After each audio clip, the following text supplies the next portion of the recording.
Hello, and welcome to LeaseQuery's Accountant's Angle, a podcast where our experts answer your most burning questions regarding accounting topics and upcoming pronouncement changes. I'm your host, Jason Parker. I'm a senior alliance manager here at LeaseQuery, and today I am joined by one of our valued partners, David Johnson from Bekaert. David is a senior manager of risk and accounting advisory services.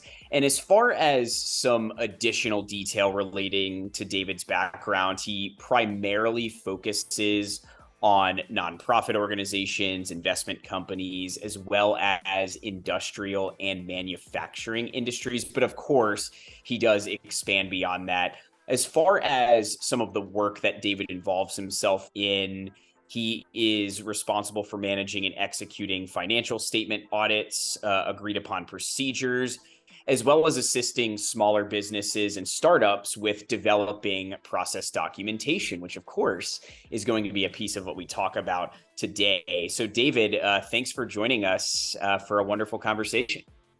Yeah. Thanks for having me today. Excited to be here. Of course. And as far as a topic goes for our conversation today, we're going to dive into policy memos. As we mentioned in your background, you have some experience developing process documentation. And as companies are adopting the new lease accounting guidance, one of the things that auditors request from their clients is a memo that outlines quite a bit of detail related to some of the practical expedients that they have elected, as well as some of their thought process surrounding scoping mechanisms, etc. So we're going to get there. I think we wanted to start first, though, related to Bekaert and LeaseQuery's relationship in general. So you are one of our strongest partners from an accounting firm perspective. So what value do you feel like the partnership with LeaseQuery not only provides you, but also provides the clients that you service? Yeah, that's a great question. LeaseQuery has been phenomenal in working with Cherry Bekaert, and I think absolutely one of the strongest points I see with LeaseQuery over some of the other software solutions is just the flexibility and robustness of LeaseQuery. So it works basically from the smallest companies up to some of the largest companies. There's just a lot of that flexibility built into the software. It can account for the most simple of lease agreements up to some of the most complex ones. It lets users kind of define how much information they actually want to include in the software. Um, it gives clients the tools that they need to really track, um, what information they want to track inside of the LeaseQuery software. Yeah, those are all great points. I think one thing I resonate with tremendously as a former solutions consultant at LeaseQuery is the flexibility the tool offers in terms of how much information do you want to store. Smaller business, obviously, that are focused specifically on compliance can provide the minimum information within the tool, and organizations that need a much more thorough approach to managing and organizing data, we obviously have the flexibility to handle as much information as you need. So that great point there. Now, moving into the main subject we want to talk about, the policy memo piece. That's a big piece of what you're probably focused on with your clients today. What are common questions that you feel like your clients are asking you about this policy memo? And in addition to just the policy memo, are there any other common questions you feel like you get from clients, maybe in regards to just the ongoing process of staying compliant with 842? Maybe some questions that you think the audience members would benefit from hearing now so that they maybe know the answers before they go to their auditors to start talking about this. Yeah, absolutely. I think the number one question I get from clients in almost all cases is how in depth does this memo need to be? That's the biggest question I get because I have clients that are like, can we just make this a one pager, or does this need to be like, a textbook? Where do we need to land? And the question, as with so many things in accounting, is it just depends. Um, Typically, one page isn't going to service, everything that you need in terms of a policy memo. But if you're a smaller company and just don't have that many leases, or your lease portfolio is really simple, then the answer is your memo probably doesn't need to be huge. or overly robust. It just needs to hit a few, core points of the new lease standard. Other questions I get from clients, how often do I need to update this memo? And again, the answer there is generally, not super often. You want to make sure that your policy is reflective of what's actually going on. But one of the great things about policies is once you set it, you should be able to kind of just live by that document on a go forward basis. Only times you really need to start looking at adjusting things is if your lease portfolio significantly changes and you're entering into new agreements that you haven't before or that are vastly different from what you're used to. But outside of that, this is typically a memo. You can draw it up once and then just lightly edit on a go forward basis. And, Yep. that kind of plays into that, how do I stay compliant with things? And the answer is it's all about getting things set up correctly in the beginning.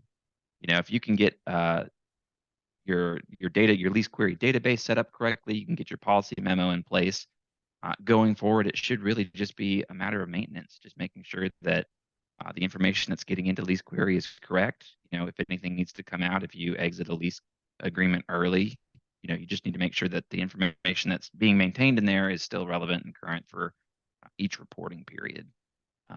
If you do that, generally you're going to stay pretty compliant because again, the LeaseQuery software is really doing most of the legwork and the hard work for you.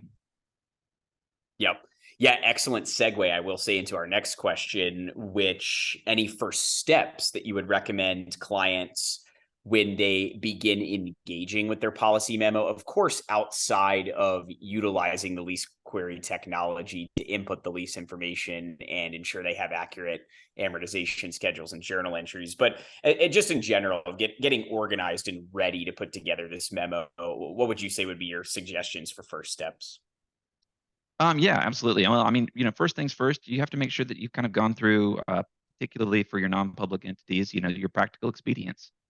Make sure you've got policy elections at least, penciled in somewhere, so that when you actually start drafting the memo, you can pull from the information you've already got.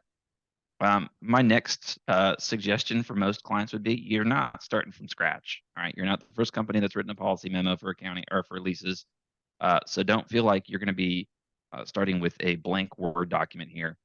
Contact, the folks at LeaseQuery, contact your auditors, contact other companies in the industry. Chances are there are some great examples out there for you to draw from. And rather than starting from scratch and trying to develop your own language, go out there, try to find something that already exists. Every company under the sun right now is having to adopt this new accounting standard. So there really isn't any reason, especially at this point in 2023, for anybody to be recreating the wheel, as it were, for leases. Of course. Yeah, I totally agree. I think utilizing your peer relationships in the industry, I think, is an excellent start just in terms of gauging what other organizations have done previously. Now, let's think about the various industries that you work in. Obviously, we mentioned quite a few unique industries, whether it's nonprofit, financial services, manufacturing. Would you say that there's any differences as far as an execution plan or the type of memo necessary based on the industry that an organization lives in? Or would you say that most of them are going to mirror each other fairly similarly? Yeah, it's a great question. I will say on the whole, I think generally from industry to industry, the lease, policies and procedures are largely the same. Now, I think where it becomes important when you're looking at different industries is obviously industries are going to have different lease types that are more common than others. So, depending again on the size of your organization, you may be just in, you may have one or two leases that you're in, and it's really probably not that big of a deal. But if you're, for example, a retail customer, or maybe you run storefronts, you could have a pretty large portfolio. So in those cases, it's good to kind of again, you know, go out to your peers, look for examples on what they're doing at this point.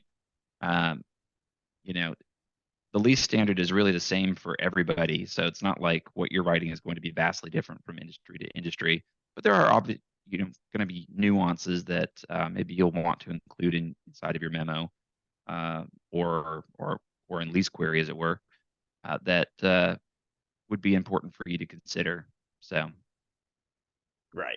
That's a great point. And I even think too, if organizations are struggling to understand what, say, practical expedients to elect or how to elect them, I think sometimes industries may tend to move in similar directions just based on the types of assets that they lease, whether it's electing the risk-free rate as an example for assets that are a little bit less material just due to the balance sheet impact. But overall, David, we very much appreciate you joining us for this conversation today. I know we will be having some more conversations in the future that our audience will get the opportunity to listen to. So we look forward to those. Thank you all to our listeners today for tuning in to the LeaseQuery Accountants Angle podcast. We will, of course, continue to release new episodes, and you can find those on our website at www.leasequery.com.